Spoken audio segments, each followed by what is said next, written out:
Question दिया हुआ है कि 6,000 रुपये का 5% वार्षिक दर से 8 महीने का ब्याज और मिश्र धन ज्ञात कीजिए। हमें मिश्र धन निकालना है, साथ में हमें ब्याज निकालना है कि ब्याज कितना होगा। जैसे कोई व्यक्ति है 6,000 रुपये उधार लेता है, वो भी 5% वार्षिक दर से, तो 8 महीने में अगर पैसा वापस करता है तो कितना ब्याज देगा या कितना मिश्र धन देगा। मिश्र धन बराबर होता है मूलधन और ब्याज दोनों एक साथ मिला करके। अगर केवल ब्याज बस दे रहा है, ब्याज दे रहा है तो कितना ब्याज देगा, या पूरा पैसा वापस कर रहा है तो टोटल कितना पैसा वापस करेगा ब्याज और मूलधन मिला करके। तो हमें यहाँ पे मूलधन दिया हुआ है 6,000 रुपये और यहाँ पे जो दर दे रखी है वो 5% की वार्षिक, यानी साल भर में 5% की वार्षिक दर की ब्याज है। पर वो लेता कितने महीने के लिए है? 8 ही महीने के लिए लेता है। तो वहाँ पे ब्याज की दर क्या हो जाएगी? तो इस तरह के क्वेश्चन हम सॉल्व करेंगे। तो हमें यहाँ पे दिया है मूलधन, तो हम लिखेंगे मूलधन बराबर है 6,000 रुपये। इसके अलावा जो वार्षिक दर है वो है 5%। यहाँ पे 8 महीने के लिए लिया है, समय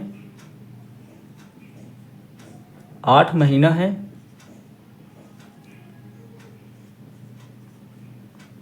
यहाँ पे जो समय 8 महीना दिया हुआ है तो इसको हमें साल में कन्वर्ट करना होगा, क्योंकि यहाँ पे वार्षिक दर दिया हुआ है यानी कि सालाना दी हुई है और ये महीना है। तो हमें साल में कन्वर्ट करने के लिए 8/12 करना होगा, क्योंकि एक साल में 12 महीना होते हैं। अब इसको हम काटेंगे तो 4 दूनी 8 होता है, 4 से इसको काटेंगे तो यहाँ पे 3 आ जाएगा, यानी कि 2/3 वर्ष आएगा।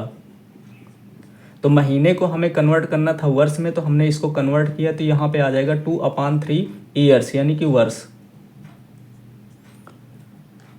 ये हो गया। अब हमें निकालना है इसमें ब्याज। ब्याज कितना मिलेगा? 8 महीने के बाद अगर वापस करता है या ब्याज देता है तो कितना वापस करेगा। तो यहाँ पे हो जाएगा साधारण ब्याज बराबर मूलधन गुणे दर गुणे समय और बटे में हो जाएगा 100। मूलधन यहाँ पे 6,000 रुपये है तो हम 6,000 रुपये रखेंगे। दर यहाँ पे 5% है और समय हमने यहाँ पे वर्ष में निकाला है तो 2/3 है और बटे में 100 होता है तो ये भी बटे में 100 रहेगा। तो जो 3 बटे में है तो इसको हम पूरे का बटा कर देंगे 3, ये आ जाएगा नीचे। अब 2 जीरो से 2 जीरो यहाँ पे कैंसिल हो जाएंगे। हम 3 से डिवाइड करेंगे तो 3 1 जा 3 होता है और 3 से इसको काटेंगे तो यहाँ पे आ जाएगा 20, क्योंकि यहाँ पे 3 2 जा 6 और 1 जीरो है तो 1 जीरो लग जाएगा। तो ऊपर बचा यहाँ पे 20 इंटू 2 5 जा 10 हो जाएगा यहाँ पे, और 10 का मल्टीप्लाई 20 के साथ कराएंगे तो ये 200 रुपीज़ आ जाएगा आंसर। जो साधारण ब्याज है वो 200 रुपये होगी। तो साधारण ब्याज के रूप में 200 रुपये वापस करेगा। अब हमें निकालना है मिश्र धन। मिश्र धन, तो मिश्र धन बराबर होता है मूलधन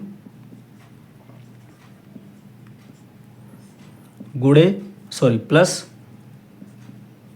ब्याज। यहाँ पे मूलधन है 6,000 रुपये और ब्याज यहाँ पे निकाला है 200 रुपये, और दोनों को प्लस करेंगे यहाँ पे तो ये हो जाएगा 6200 रुपये। ये हो गया इसका आंसर।